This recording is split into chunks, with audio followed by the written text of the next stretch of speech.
I'm Jim Check. You're watching Kelowna Now. With me, Dr. Joshua Nordine. Works in the Rutland Medical Clinic. That's right, Rutland Medical Associates. Born and raised in Kelowna, too. Yep. And you got a story to tell. Well, I Talk do. about your story. My story. So I am one of the undesirables in Kelowna. I have not been vaccinated from the very beginning. And according to Bonnie Henry, I am too risky to continue working within the medical system, within any interior health facility, and having any privileges to order things for my patients as outpatients. But I can remain in practice, one of the lucky few in my private clinic, where other people, such as paramedics and IT people, administrative workers that have no patient interaction, still remain terminated to this day. So the Rutland Medical Associates, how many patients are you seeing? My personal panel is 1,200 patients, roughly. And you guys are probably just packed to the rafters all the time, too, right? Yes. There's lineups outside. So losing you would be even... Yes. that wouldn't be good. Don't make my patients worried. Yeah, no, I'm just saying. So it's been what? When was this now? Like Fall 2021. 2021. So, yeah. And you still have no hospital privileges, obviously, and no I can't access to anything in interior health world. Yeah, so I'm not allowed to follow my patients into long-term care. I'm not allowed to, follow my patients into the short stay recovery unit. And I have a hospice house. I can't admit my patients to hospice house, so we have to find an accepting physician in the community if we're lucky enough to find an accepting physician. So I understand from our prior stories, there's about 2,500 healthcare professionals in various stages or various careers that are still out of work, and that doesn't count probably the people that retired or did different things, right? So nurses, again, are allowed to work in non-IH facilities, but you're saying paramedics can't do anything because they can only operate in IH, kind of like services. Well, they would have to, take somebody to the emergency department and hand over to a physician, hand over to the nursing staff. Right? Oh, because they can't actually give somebody to... Right. So I guess, is there a level of frustration that you're feeling? Because this is now we're a few years past, and you're saying your antibodies are as high as anybody else's? Well, I haven't had any recent blood testing, but no, I have one of the few reasons I didn't get vaccinated back in 2021 is that I had documented, proven COVID, natural immunity, went on my way to even get antibody levels checked. And up until COVID, natural immunity counted for something. And as soon as COVID happened, then there was no consideration for it. Mm-hmm. Yeah. So what is the state of healthcare in your feeling? Like, could we not be able to if we were to put these people back to work like yourself, would that not help the healthcare system? Oh, tremendously.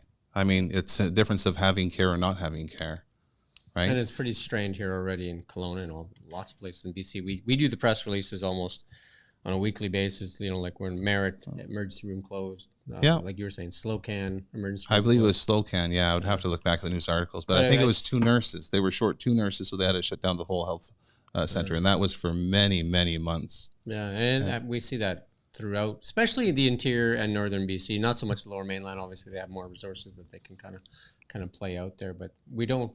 It's hard to lure doctors into the interior of BC and or the northern parts of BC, especially rural areas. Yeah. Right? So I mean, to get somebody to go up there, is there something you want to see? Is there a path forward or? Well, I think the path forward has to be the end of the emergency, right? So Bonnie Henry has kept us in a state of perpetual emergency with the public health orders, and we're the only province currently with provincial health orders excluding unvaccinated healthcare workers. So, I mean, the World Health Organization, declared an end to the pandemic back of last year, and I think we need to move in that direction. Once that's over, then we should just be hiring everybody back. The problem I have with the provincial health orders is that the soundbite is we have the health orders to protect the most vulnerable, but people don't go back, past that. They don't go to the next level, look at behind those orders. And the orders state you just need a primary series back in 2021 to work in healthcare. Right. So there's no mandate on boosters. There's no guarantee that the nurse, the doctor, the lab tech, anybody is actually current with it. If Bonnie Henry was so adamant that vaccines were so critical, then she should be mandating the booster for everybody in healthcare, and she hasn't. Yeah, so that is curious for sure. Do you know of more doctors other than yourself that you communicate with on this? Oh yes, there's the society CSSEM, and they're a group of doctors, and some like to be more public, some like to be more private. There's Dr. York saying a vascular surgeon was not vaccinated. He got turfed from Vancouver, one of the hospitals down there. And David Morgan, forensic psychiatrist, and he was working remotely, and he got fired. He was so risky to the system, seeing patients behind a screen, or that they couldn't have him in the system. But there are doctors. There's not many. Most are vaccinated and current, but there are doctors. Yeah. Yeah, and then there was that one famous one that Elon Musk is helping in Ontario. Yeah. So I'm not all up to date with that, but she ran afoul of the college for being critical, and I think she was posting some things that maybe weren't necessarily true, but sort of against the college position, and then I think the college fined her, warned her, and then ultimately punished her for that. She's had some massive legal bills, I think, and I think Elon Musk came out and said he was going to pay for those. That was on Twitter anyway. Or X. Once the check comes in, that's always good. You have to wait for the check. So obviously it's been tougher for you to deal with patients on a daily basis. And I guess with no end in sight, it's frustrating, I take it. And that's probably why you reached out. I was one of the petitioners with the judicial review.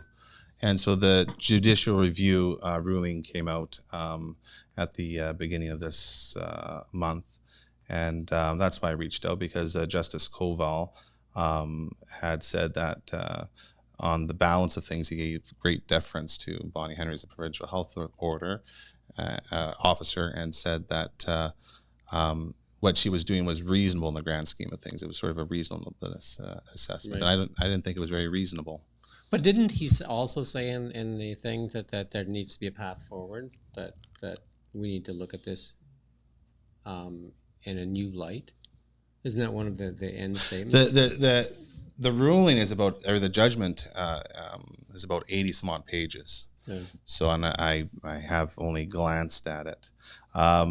His big thing is that he sent it back to Bonnie Henry for consideration for remote workers. If someone has zero interaction with a healthcare person, it's taken that long through a judicial review for someone to point out the common sense to her, is that he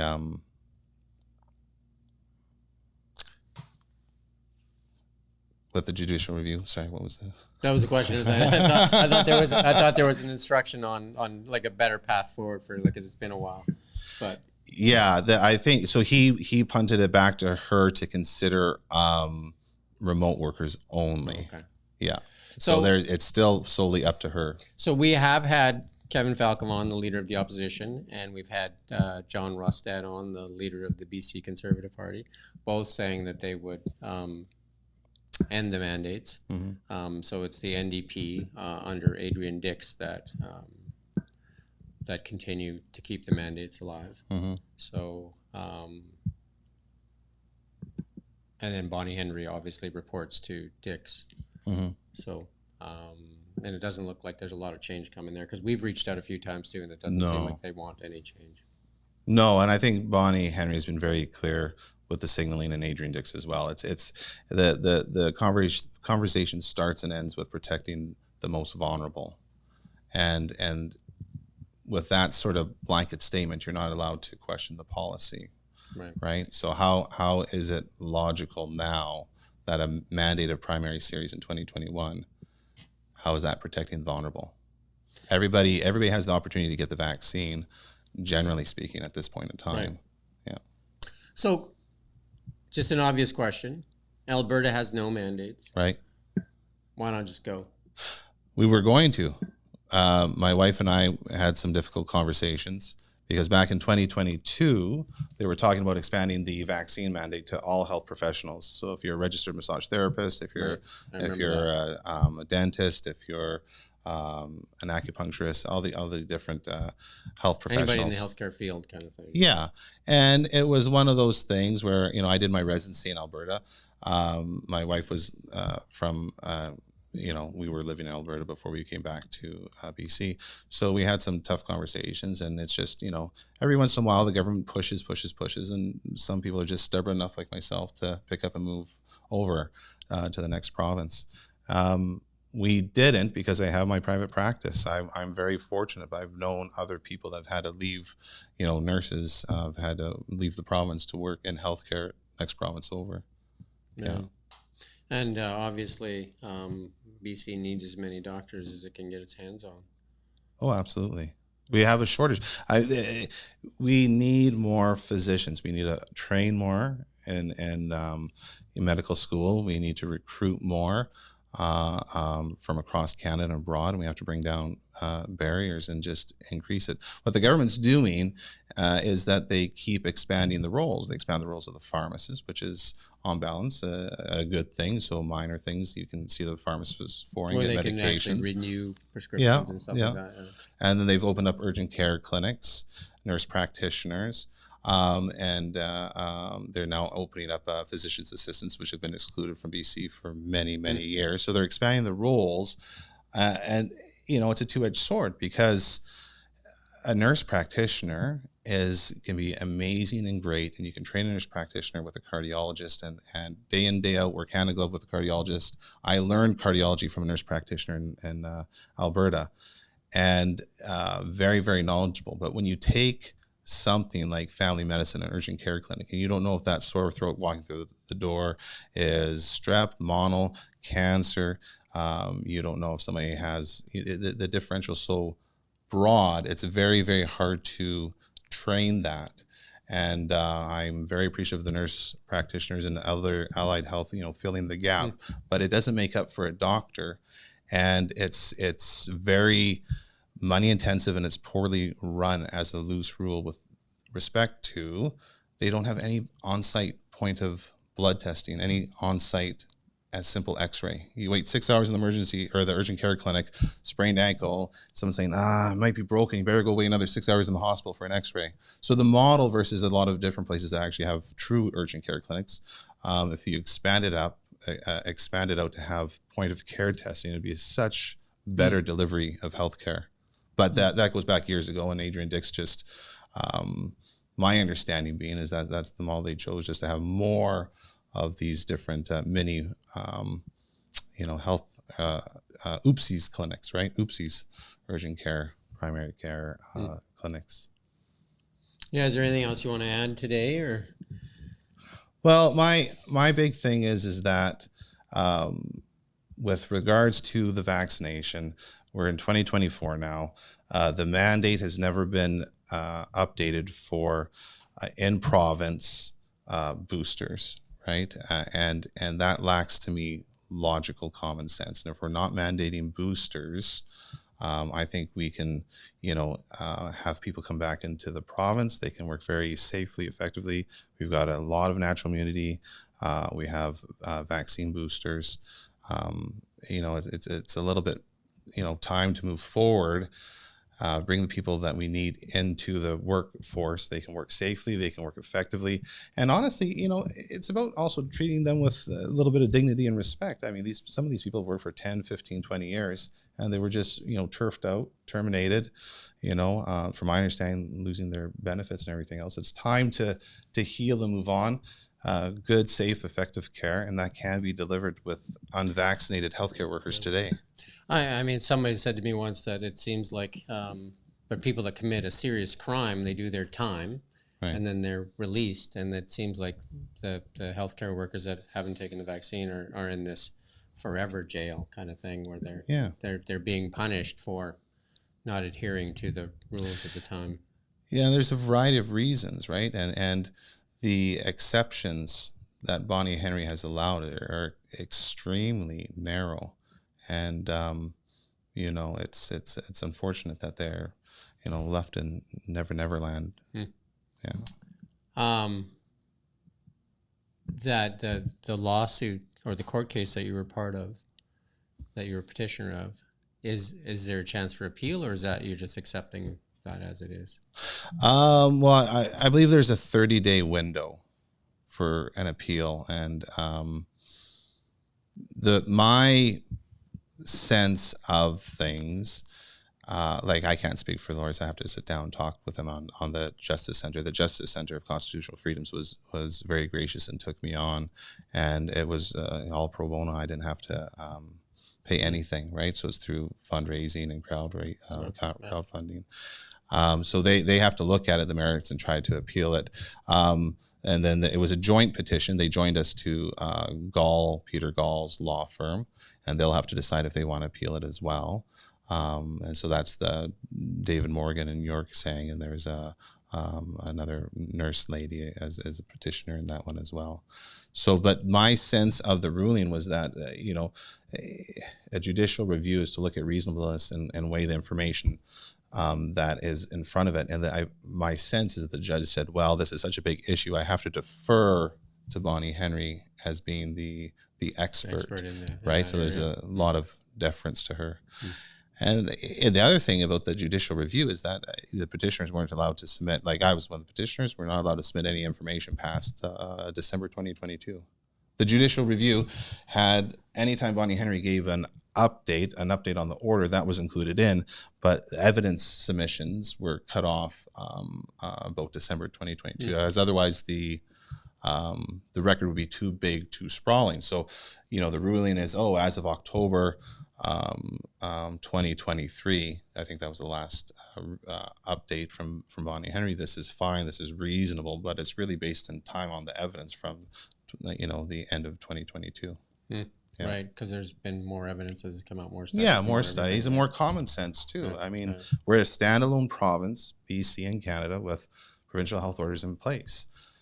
We're an outlier. We were never allowing reasonable accommodations with rapid testing or even PCR testing. PCR testing, from my understanding, was a $27 touch to the government, right? You can make anybody who was fired, give them the option, okay, you're going to PCR test, do it 2 times a week. That's not enough. Do it 3 times a week. That's not enough. Do it 4 times a week. Right. And we'll make you pay for it too, but you keep your job. But there was never any of that conversation. Yeah. Okay. And then maybe we'll do a part 2. So I was born and raised in Kelowna, BC, and I did my undergraduate degree at UBC, Okanagan, and I did my medical schooling in Krakow, Poland, and then I came back to Canada, did my residency program in Alberta at U of A, worked there independent practice, 2010 to 2013, 2013 to 2016 independent practice, and then I came to Kelowna, April 1st, 2016, an easy day to remember for me. And then 2017, so I had my independent private clinic, 2017 to 2021. I was also working as a bridge detox physician. And then I was doing full cradle to grave healthcare, long-term care, assisted living, hospice house, short stay unit at the hospital. And my contract was terminated in 2021, fall 2021, with the bridge detox. I lost all my privileges, my associate privileges at that time. So as of now, I'm working in Rutland at Rutland Medical Associates in my private clinic with my own patient panel. Okay. Thank you for coming in today. Thank you for having me. Nordine. And thank you for watching Kelowna Now.